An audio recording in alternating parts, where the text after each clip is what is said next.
Hoje a gente vai falar sobre a virtude da fé, mas sabe, antes de entrar na definição e tudo mais, eu queria começar por um outro lugar, pelo oposto dela. E não, eu não estou falando de descrença, não.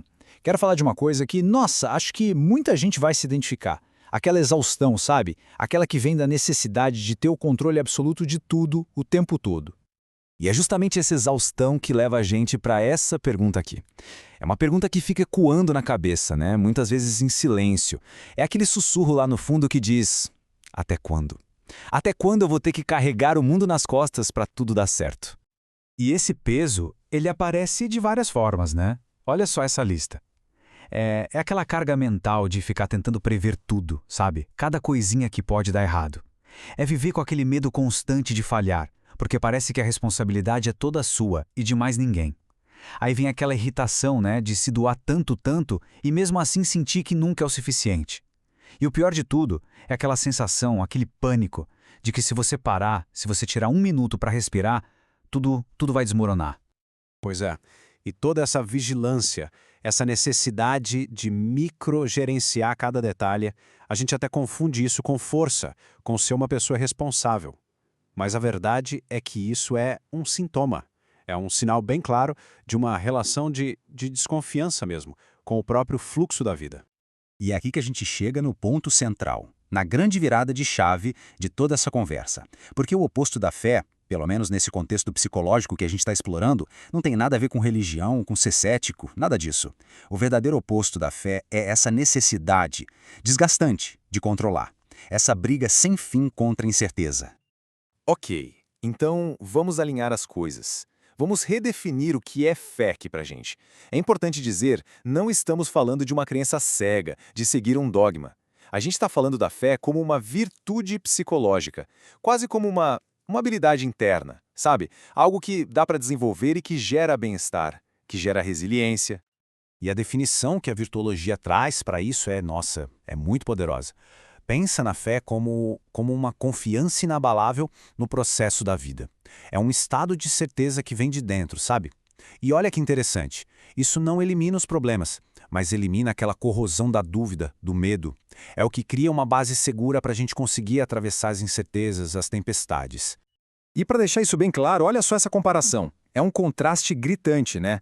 De um lado a gente tem a dúvida. Ela precisa de provas, ela tenta controlar a realidade, ela tem pavor do caos, e o resultado? Tensão, exaustão. Agora olha o outro lado, a fé. Ela parte de uma certeza interna, ela confia no processo, ela aceita que o caos existe, e o resultado? Segurança e paz. É sair de um estado de guerra para entrar no estado de fluxo. Tá, mas como é que se chega nesse estado de fluxo? Bem, a virtuologia nos dá uma espécie de mapa, uma jornada com 5 estágios. E olha, o mais importante aqui não é se julgar, tá? Não é para ficar se cobrando, é para se encontrar. Pensa nisso como uma ferramenta de autoconhecimento, para a gente entender onde está e qual pode ser o próximo passo. E a jornada é bem interessante. Começa lá na fé cega, muitas vezes baseada no medo. Passa pela aderência superficial, que é mais um hábito. Chega no conhecido ver para crer, onde o controle é a lei. Entra na crise da fé abalada, um ponto de virada crucial. E finalmente atinge a certeza inabalável, a confiança plena.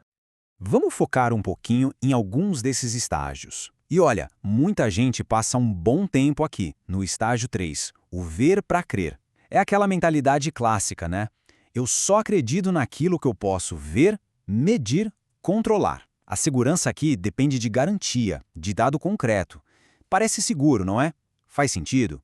Só que, e aqui vem o pulo do gato, essa necessidade toda de controle, de exigir prova para tudo antes de dar um passo, essa postura que busca tanta segurança, na verdade, trava o fluxo da vida. É como usar uma armadura tão pesada que você não consegue mais se mover.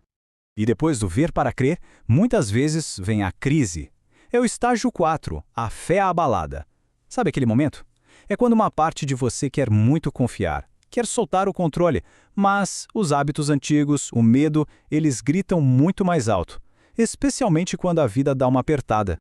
Essa frase aqui resume perfeitamente a dor desse estágio. A pessoa até consegue confiar quando tá tudo bem, sabe? Quando o céu tá azul. Mas na primeira nuvem de chuva, no primeiro obstáculo, pronto. O castelo de cartas da confiança desaba. A fé, nesse ponto, ainda é condicional. Ela depende do que está acontecendo do lado de fora. Então, a grande pergunta é, como é que se faz essa travessia? Como sair dessa fé frágil e chegar numa certeza mais sólida? A grande virada acontece aqui. E o segredo não é tentar mudar o mundo lá fora. É sobre uma recalibragem profunda, interna, de onde a gente busca nossa segurança. A transformação é total. No estágio da fé abalada, quando vem uma crise, a reação é de desespero. Já na certeza inabalável, a mesma crise é recebida com aceitação. A fonte de segurança para de vir do controle externo e passa a ser uma força interna.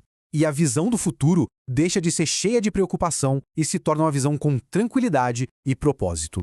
Se a gente pudesse resumir a jornada inteira em uma frase, seria essa. A segurança de verdade, aquela que a gente tanto busca, ela não nasce de controlar o que está do lado de fora. Ela nasce quando a gente cultiva um centro de calma e confiança dentro da gente. A paz não vem de apertar mais o nó, sabe?